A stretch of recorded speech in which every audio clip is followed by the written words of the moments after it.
நிறைய பேர் கமெண்ட்ல என்ன கேட்காங்கன்னா, இங்கிலீஷ் எப்படி படிக்கிறது? இங்கிலீஷ் ரொம்ப கஷ்டமா இருக்கு. இங்கிலீஷே மனப்பாடம் பண்ண முடியுமால? இந்த மாதிரி நிறைய கமெண்ட் கேட்கறாங்க. கமெண்ட் பண்ணி கேட்கறாங்க. நம்ம என்ன சொல்றோம் அப்படின்னா, இங்கிலீஷ்ங்கிறது வந்து ஒரு லாங்குவேஜ் தான்.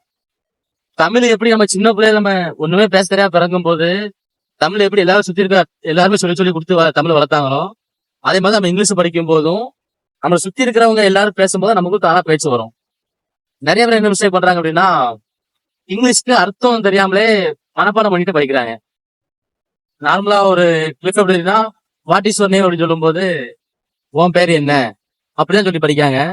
ஆனா வாட் இஸ் யுவர் நேம், அப்போ அதுக்கு என்ன கரெக்டான அர்த்தம் அப்படின்னு சொல்லி அவங்களுக்கு தெரிய மாட்டேங்குது. வாட் இஸ் யுவர் நேம் அப்படிங்கும்போது என்ன பொண்ணோட பேரு.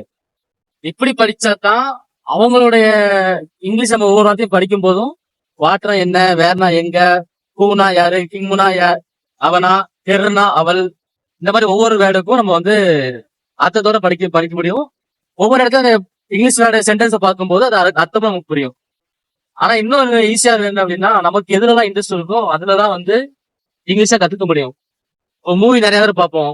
இப்போ மூவி பார்க்கும்போது கீழே வந்து சப்டைட்டில் ஓடும்ல, அப்போ சப்டைட்டில் பேசுற லாங்குவேஜுக்கு வந்து சப்டைட்டில் என்ன கொடுக்குறாங்க அந்த மாதிரி பார்த்து நம்ம இங்கிலீஷ் படிக்கலாம்.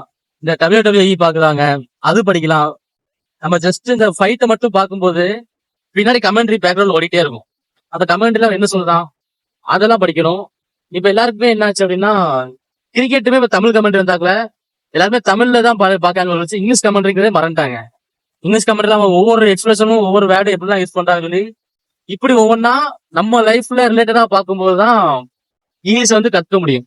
அது எந்த லாங்குவேஜா இருந்தாலும் சரி, ஹிந்தியோ, மராத்தி, குஜராத்தி, ஸ்பானிஷ், பிரெஞ்சு, எந்த லாங்குவேஜ்னாலும் நம்ம அதுக்கு அதோட அட்மாஸ்பியர் அது அந்த மக்களோட இருக்கும்போது தான் ஈஸியா கத்துக்கிறதுக்கும் நமக்கு ஈஸியா இருக்கும்.